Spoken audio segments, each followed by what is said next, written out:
কাঁকড়া বন্ধুরা, এই যে দেখতে পাচ্ছেন একটা কাঁকড়া এই যে গর্তের ভিতরে দেখতে পাচ্ছেন। এটা হচ্ছে যে ডাকাতিয়া নদী এবং এটা মেঘনা নদীর সাথে সম্পর্ক।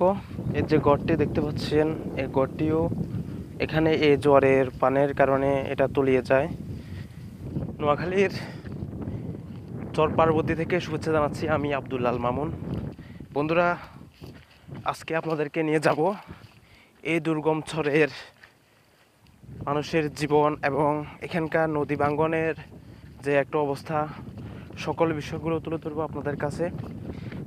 এতটা অসহায় তার পরিবারে, পুরুষ শুধু তিনি, মানে এমন একটা অবস্থা, তার যে ছেলে, একটা ছেলেও নাই।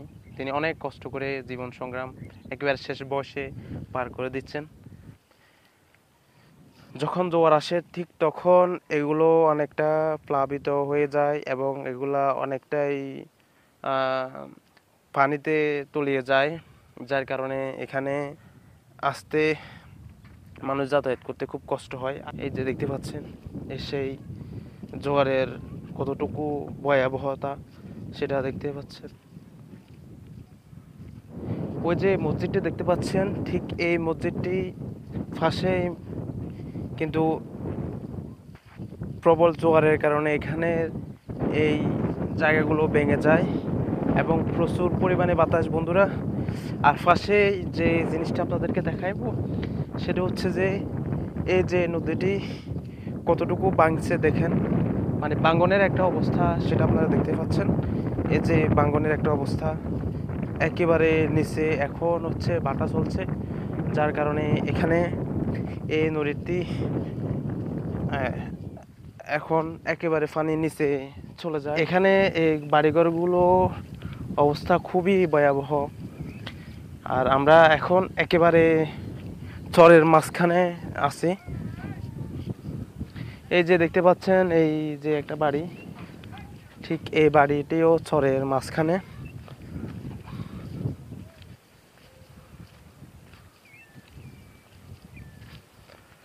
আর পাশে দেখতে পাচ্ছেন সেই নদীটি এবং এই নদীটি এখানে এই জোয়ারের কারণে এখানের এই এলাকাগুলো প্লাবিত হয়।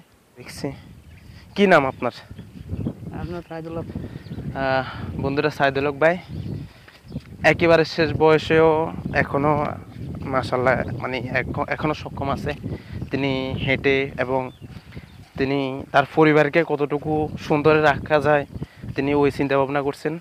তিনি ছোট একটা উদ্যোগ নিয়েছেন, সেটা হচ্ছে ছাগল পালন করেন এখানে চরে, দুর্গম চরে। এখানকার এই মানুষগুলো একেবারেই সাধারণ। হ্যাঁ,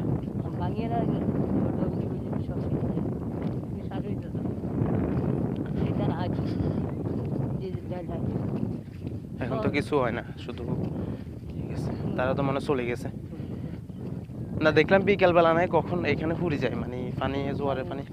এখন এখন কইব নি এরকম আসব না আজকে। এটা মাসে কয়দিন হয় এরকম মানে।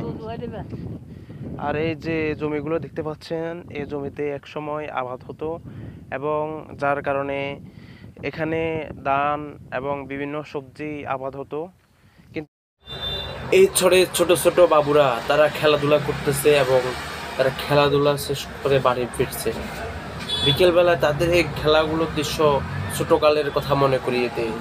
আহা, কি সুন্দর ছিল না এই ছোটকাল। বুঝছি। হ্যাঁ, বহুত কষ্ট হয়ে গেছে। এই পর্যন্ত হয়েছেন নাকি, মানে এত বেশি জানা মানে আড়ি যেতে কষ্ট হয়ে কষ্ট হয়ে যায়। এই প্রত্যন্ত ছড়ের মানুষের দুর্ভোগের শেষ নেই। তারা যেভাবে জীবনযাপন করে সেটা আপনারা যদি এখানে আসেন বুঝতে পারবেন। যেভাবে তাদের থাকার কষ্ট, তাদের যাতায়াতের কষ্ট এবং তারা এখানে রাত দিন আতঙ্কের মধ্যে কাটান, কারণ হচ্ছে তাদেরকে তাদের যে বাড়িঘরগুলো সেগুলো ছেড়ে অন্যত্র চলে যেতে হয় এই নদীর পাড়ে ভাঙনের কারণে। এবং এই রোড দিয়ে মূলত আমি যাচ্ছি সুইচ গেটের দিকে। এখান থেকে যারা ওই পারে যান তাদের একমাত্র মাধ্যম হচ্ছে নৌকা।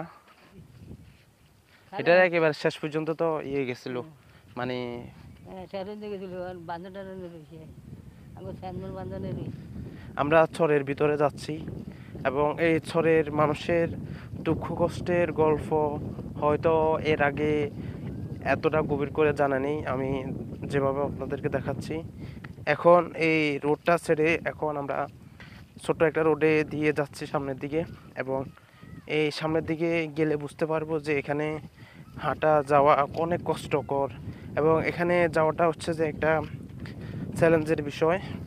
এটা একটা বাঙ্গনের হাত থেকে অনেকটাই রক্ষা করে। আর আরেকটা বিষয় হচ্ছে যে এখানে যে নদীটি দেখছেন এখন জোয়ার আসতেছে, বিকাল 4টার দিকে এখানে জোয়ার আসে এবং জোয়ার থাকে, আবার হচ্ছে যে জোয়ার নেমে যায় 4টার দিকে আসতেছে। এখন জোয়ার আসলে মানে এদিকে কি ফুরি যায়।